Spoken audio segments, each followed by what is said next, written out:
A new haircut. Angie was a fashion model. The modeling industry was a tough world. Although it looks glamorous, it is hard to make it big in the industry. Angie's agent suggested that she get a new haircut to make her stand out. Angie currently had long, blonde hair. She did not have a unique look. Angie didn't want to cut her hair though. She loved it. Angie and her agent went to a fancy hair salon called Cute Cuts. The hairstylist was world-renowned. Cut 9 inches off and spike up her hair like a boy's hair, the agent said. Angie was nervous. The hairstylist stroked her long hair. "Are you ready to be a star?" the hairstylist asked. Angie slowly nodded her head.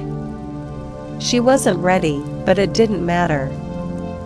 Angie listened to classical music while the hairstylist cut her hair. She tried to fall asleep so she wouldn't have to think about her hair. After 45 minutes, the hairstylist removed the hair towel. "Ta-da," she said. Angie started crying. She thought she looked awful. "You'll feel better once you book jobs," the agent said. Although Angie didn't like her haircut, she admitted that it was going to make her stand out. Started from the bottom. Right now, Eileen is a famous fashion designer. She started from the bottom though. She was raised by a single mother with 5 other siblings.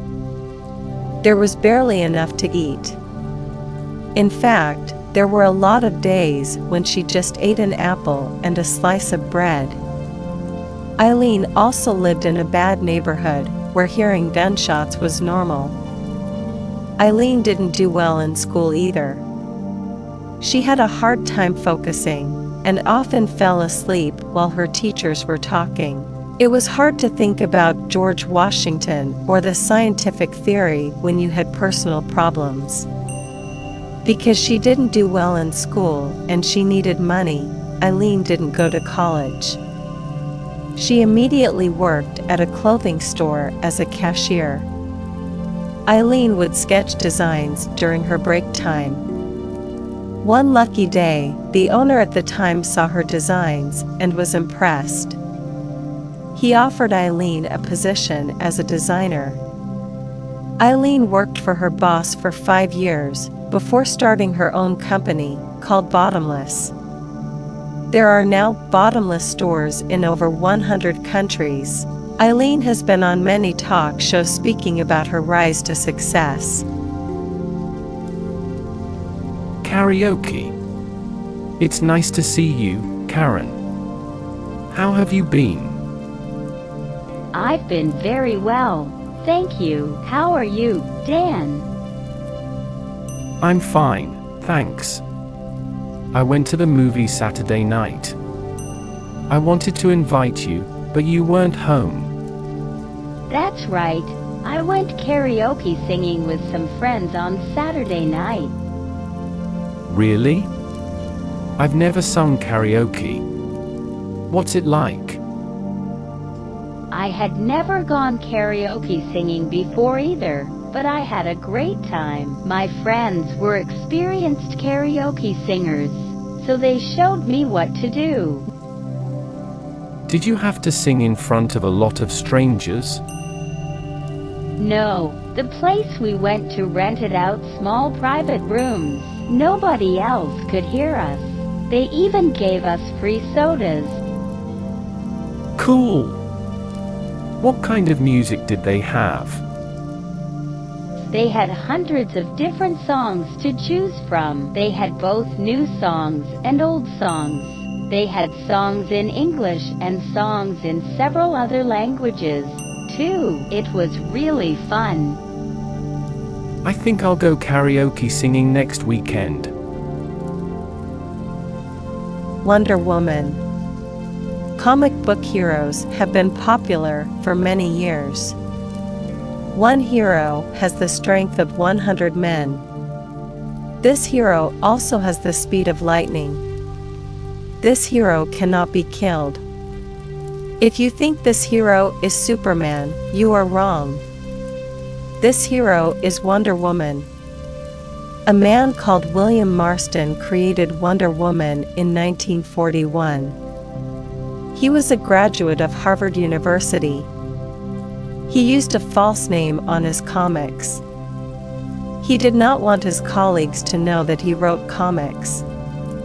The false name was Charles Moulton. Mr. Marston wanted to make a strong female hero for little girls. Of course, he hoped that little boys would like Wonder Woman, too. Wonder Woman was not very popular at first. Then, World War II began in 1941.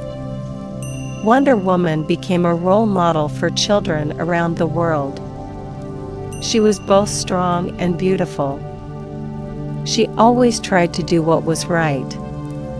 Today, she is still one of the most popular heroes of all time.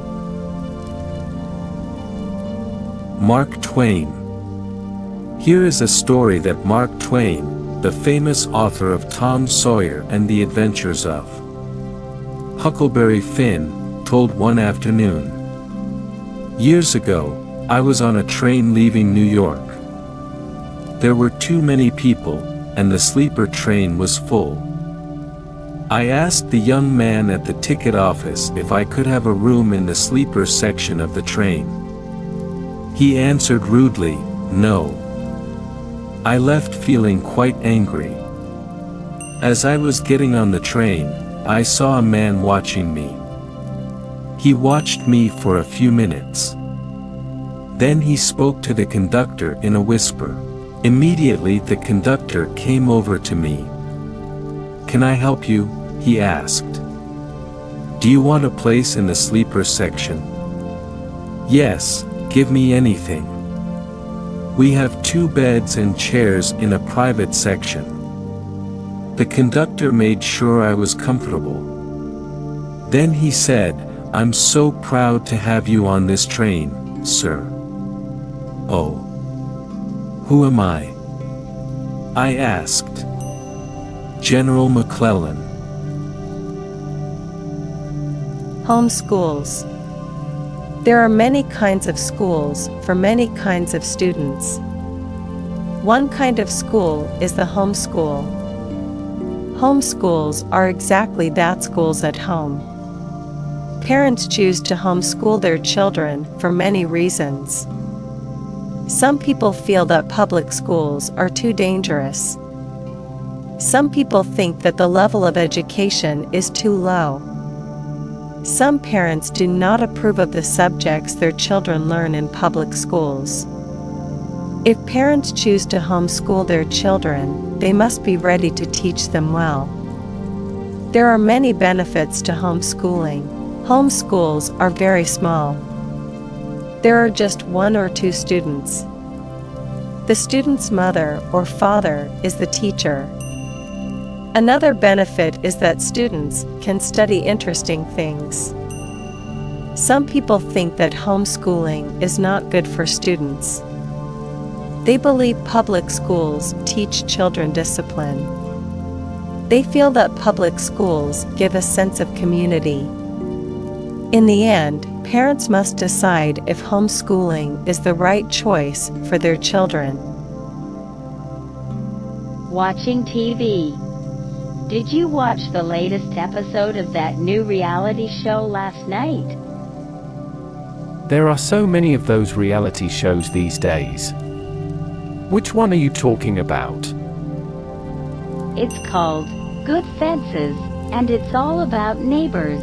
This reality show is the only one I like, because you're right, the others are just silly. I never watch reality shows at all. I prefer to watch shows that teach me about something, like science and nature programs, and travel shows.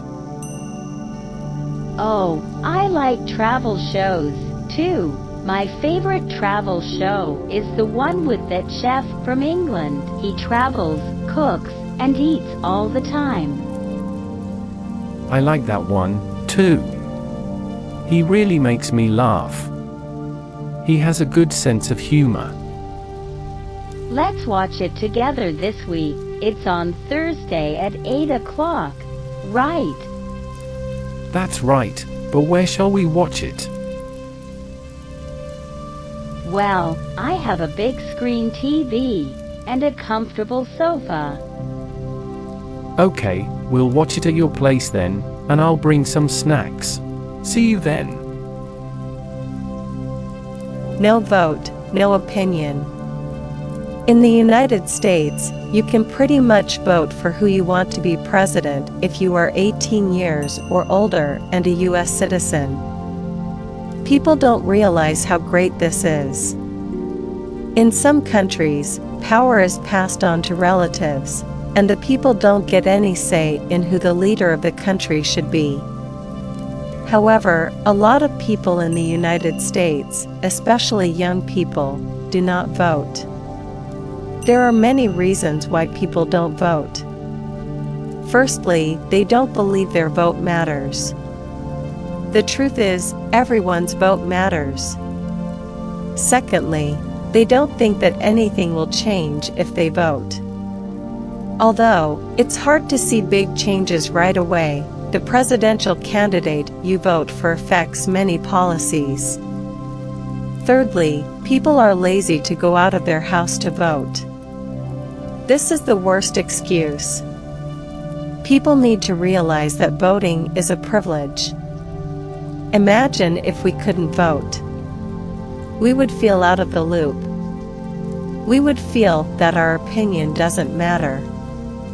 If you don't vote for a candidate, then you have no right to complain about the president who will be elected. The addiction. Yvonne is addicted to biting her nails. She doesn't know how it started.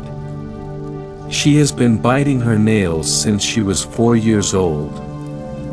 She bites her nails when she is not doing anything with her hands. She bites her nails when listening to her professor or waiting in line. People around her are grossed out by her habit, but Yvonne can't help it. Her addiction is getting worse. Yvonne now has an infection on the tips of her fingers. Her fingernails are also yellow. When Yvonne noticed all this, she realized that she needed to make a big change. Yvonne decided to paint her nails to stop herself from biting them since she doesn't want to bite on the nail polish.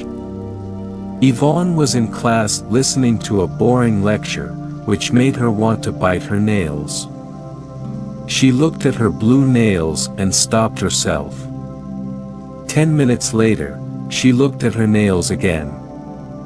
She started sweating and tapping her foot. The girl sitting next to her asked if she was okay. Yvonne couldn't take it anymore. She just had to bite her nails again. Writing an essay. Bradley was a typical cool guy. He was the captain of the football team, dating the head cheerleader. He was rich, tall, and good-looking. He was also the president of the high school. Bradley had one problem. It was his grade in English. He couldn't write an essay to save his life. He had trouble coming up with ideas. Bradley's final English paper was supposed to be about his role model. He wanted to write about his football coach. Bradley knew he couldn't do well by himself, so he hired the smartest student in class to help him. He was going to pay Melody $10 an hour. Bradley invited Melody to his house. Okay, Bradley, start with an interesting sentence that's going to grab the reader's attention. How about soccer is called football in most countries? Bradley suggested. But that has nothing to do with your topic, Melody said. Bradley felt bad. Hey, don't feel bad. Coming up with hooks can be challenging. Why don't you use a quote that your coach said?